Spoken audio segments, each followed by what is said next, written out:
Merci, Monsieur le Président. Je ne serai jamais président de la République, Monsieur le Premier ministre. Tant mieux.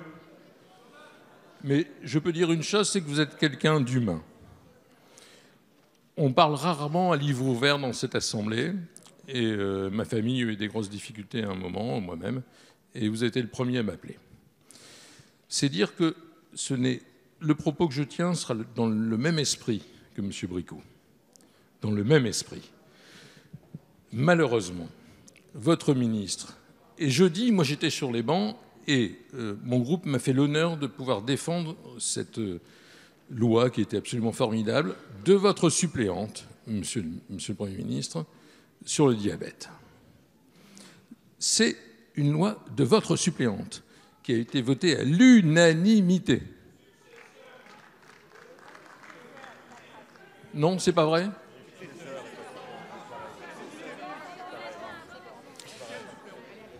Successrice, pour ne pas être sexiste. Et ça a été voté à l'unanimité. Ça a permis à un ensemble de gens, y compris les gamins qui étaient là, AK, etc., qui ont couru. Et ça a été formidable. Et malheureusement, dans les minutes qui ont suivi, nous sommes tombés dans un gouffre. Dans un gouffre. Je le dis très clairement. Pourquoi sommes-nous arrivés dans ce gouffre ? Mais j'en ai aucune idée. J'ai une petite fille qui s'appelle Adèle, qui a 8 mois. Et Adèle, c'est Victor Hugo. Et alors moi, je ne suis pas Internet, hein, je lis un peu. Et Madame la ministre, vous avez trop dit. Ce sont des strophes de Victor Hugo. Et peut-être n'avez-vous pas assez dit, parce que j'espère de tout mon cœur que la cage s'ouvrira et que les parents que vous allez rencontrer, et malheureusement l'ensemble des gens qui en souffrent, pourront bénéficier de cette énorme erreur. Merci, monsieur le député. La parole est à monsieur le Premier ministre.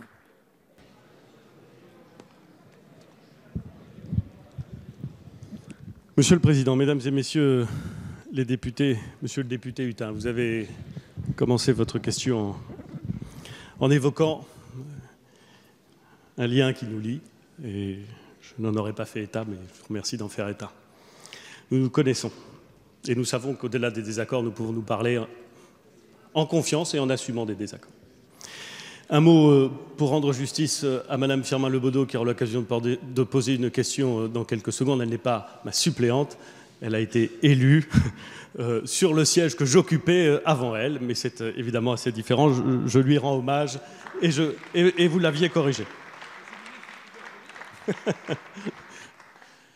Je vais vous répondre, monsieur le député, avec au fond la même humilité que celle que vous avez utilisée dans votre question. L'humilité d'un père de 3 enfants dont la seule véritable angoisse est d'en perdre un. Et l'humilité de quelqu'un qui, justement, sait qu'il a eu la chance de ne pas connaître cette douleur que beaucoup de nos concitoyens ont connue et qu'un certain nombre de parlementaires qui siègent dans cet hémicycle ont enduré.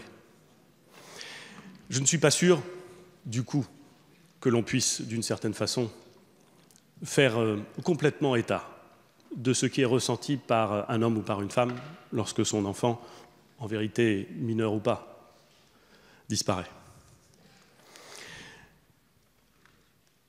Est-ce qu'il est bon et nécessaire que la solidarité nationale et qu'un cadre législatif adapté viennent accompagner les parents qui sont confrontés à ce drame?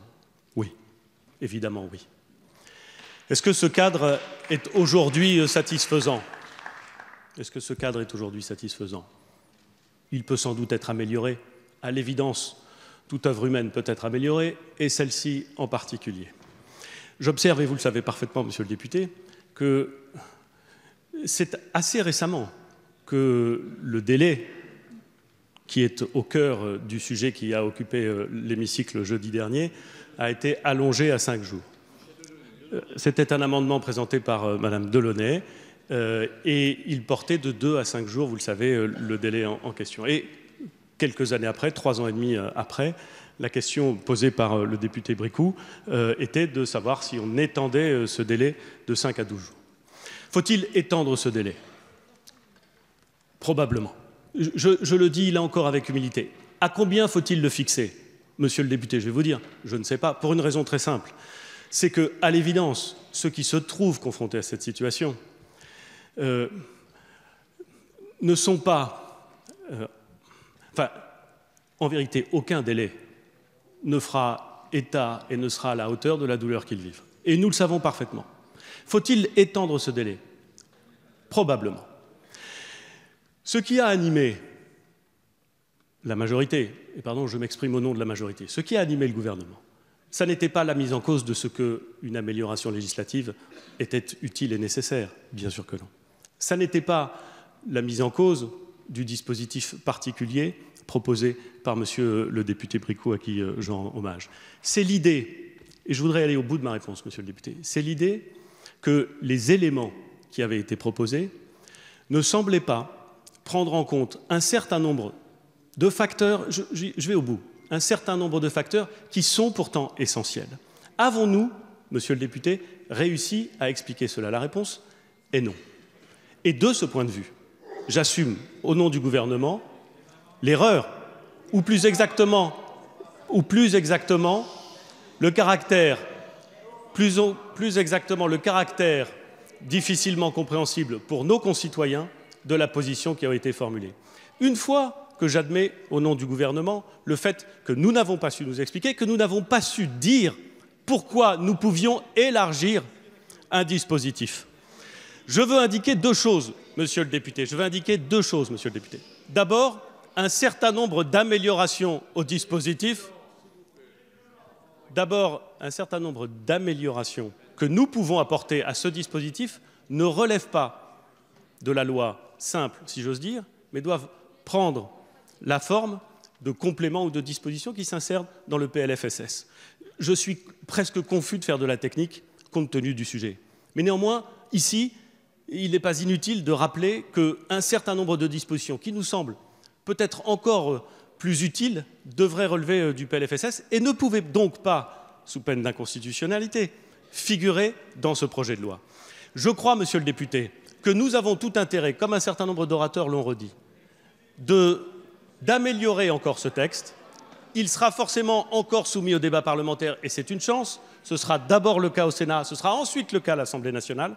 Et j'ai toute confiance, je le dis, dans la capacité des parlementaires, de la majorité et des oppositions à améliorer ce texte, non pas par une surenchère sur le nombre de jours. Encore une fois, il y aurait quelque chose d'indécent à imaginer que c'est le nombre de jours qui détermine l'accompagnement de la société, mais en pensant à d'autres choses, à la capacité, dans le cadre de la sécurité sociale, et pas simplement à prendre en compte de l'accompagnement médical et de choses qui seront véritablement utiles. Pardon, monsieur le député, pardon, monsieur le président, j'ai été long dans ma réponse, mais elle mérite une réponse la plus claire possible, et je crois, monsieur le député, vous l'avoir apportée.